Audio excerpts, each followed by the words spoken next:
Ever since I was a kid, I often found myself enraptured in the various kinds of stories, especially the fairy tale, folktale, or even myths and legends of old that made up our world. It always intrigued me as to how there were so many tales, stories, and fables that helped cultivate human society and continue to influence our actions and minds, even to this very day. Back then, I often liked telling stories to people and putting in my own spin to certain stories in order to improvise or make things more interesting for those who wanted to listen. I also remember how, back when I was in elementary school, I used to read storybooks to the kindergartners, with one of them being the James Marshall version of Hansel and Gretel. Not just that, back when I was a kid and living in one of my old houses, I remember my family had a lot of old Disney movies that were either on VHS or DVD, with the former being more prominent back in my old house. The Disney movies I remember being around were the likes of Sleeping Beauty, Peter Pan, Cinderella, Little Mermaid, Home on the Range, Aladdin, Tarzan, Beauty and the Beast, Brother Bear, Lion King, and some other movies we had lying around. Yeah, we had a lot of them, and they all influenced me in some way when it came to my imagination. In fact, I actually wanted to work for Disney as an animator or illustrator when I was a kid, due to my habit of drawing hypothetical characters for future Disney movies that I came up with, such as this one story I made about a bat fighting against an evil nature spirit. I also remember that we used to have these old picture books about Korean folk tales and fairy tales of our own, if you will. Ironically, one of them had Sun Wukong in it, despite the fact that he was technically of Chinese origin rather than being Korean, even if Journey to the West was popular in Korea. At least that's what my dad told me. I also recall borrowing this old compilation of fairy tales and folk tales from an old friend of mine, which had pictures of ancient heroes ranging from Greek mythology to even Native American tales. It even had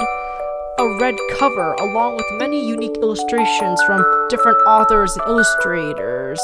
though some of them show the more gory and dark aspects of said stories, and I'm surprised I was allowed to read them.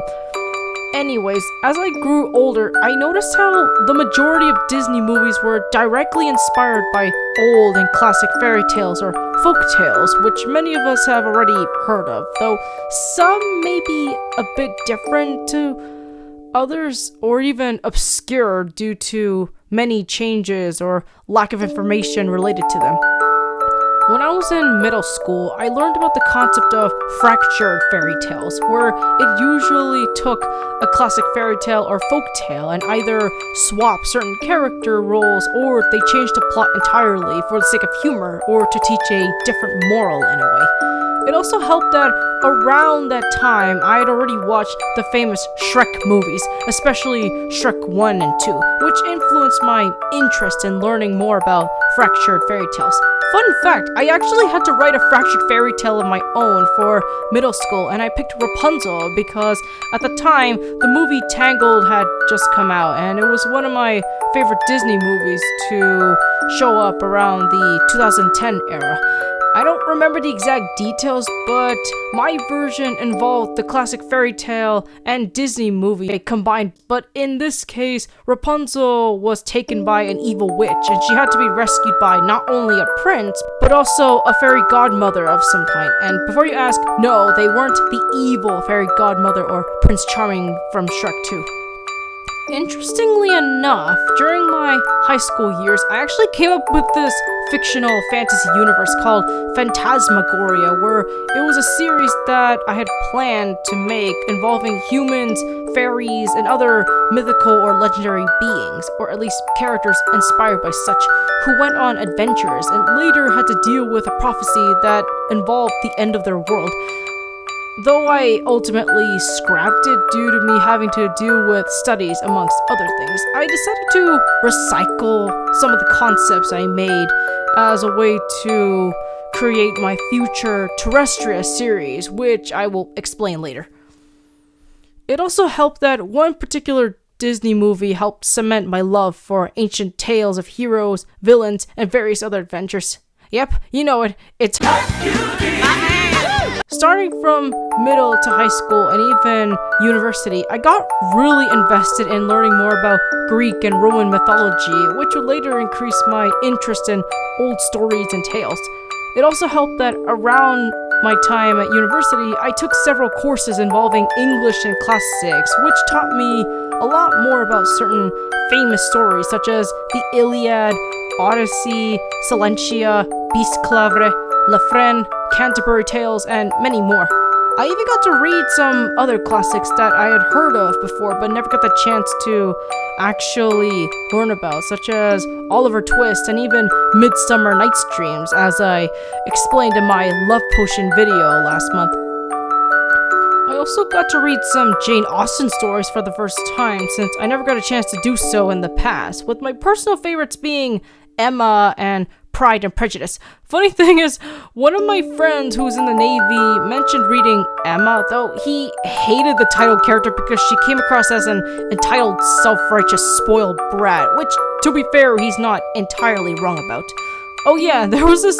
funny thing one of my classic teachers did for our Greek and Roman mythology class, as we did these quizzes to test our knowledge of certain Greek or Roman myths. In this case, she put in some multiple choice questions on screen and we had to press the option using these special remotes we had on us, remotes that we had to buy from the campus store, by the way. And there was this running gag of how one of the questions that was asked involved the name Jeff, of all things, which caused many of the students in my class to joke about the "my name is Jeff" meme. Even funnier is that my teacher genuinely had no idea about that meme existing. I thought it was just a funny gag answer to put in for our quizzes until I showed her said meme, and she thought it was hilarious. Even funnier is that she also admitted to being interested in Greek mythology because of the Disney Hercules movie, which she even had a pie chart for regarding how the amount of people got their knowledge about Greek mythology thanks to that movie coloring their perception of it. Guess I wasn't the only person after all. Though a part of me was disappointed to see that the Olympians and even the titular character himself weren't exactly the paragons of virtue like I was led to believe, even if I already learned about it thanks to middle school and high school. It did provide me an enlightening experience in a way. However, the course that I took, which actually reinvigorated my interest in that kind of stuff, was an English course that I took, which not only talked about the history and development of fantasy, but also fairy tales in general. Something about that course inspired me to start writing my Terrestria series, or at least the early draft that would become Terrestria. It also helped that I got to read some new fairy tales and folktales that I'd forgotten about or didn't know about until I took that specific class. It also helped that we even had a class outside one time because it was quite sunny and warm that season, which really helped with the ambiance in a way. It wasn't just my educational institutions that aided me in creating Terrestria and focusing on its world building, along with the many stories I have to tell, as there were plenty of other media sources that helped inspire me.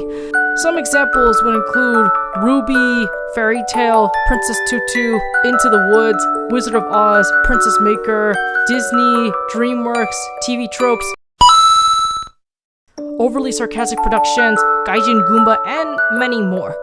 Overall, I've really become invested in learning more about fairy tales and folk tales, along with certain stories from different spiritual or religious beliefs that happen to exist in our world.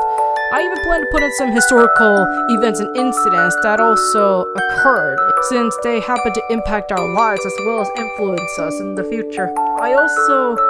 plan to not only deconstruct certain aspects of these types of tales, but also reconstruct, subvert, or even avert them, since I've always wanted to make my own fractured fairy tale based on realism, as well as emphasizing on morals that would be prominent even in the modern day.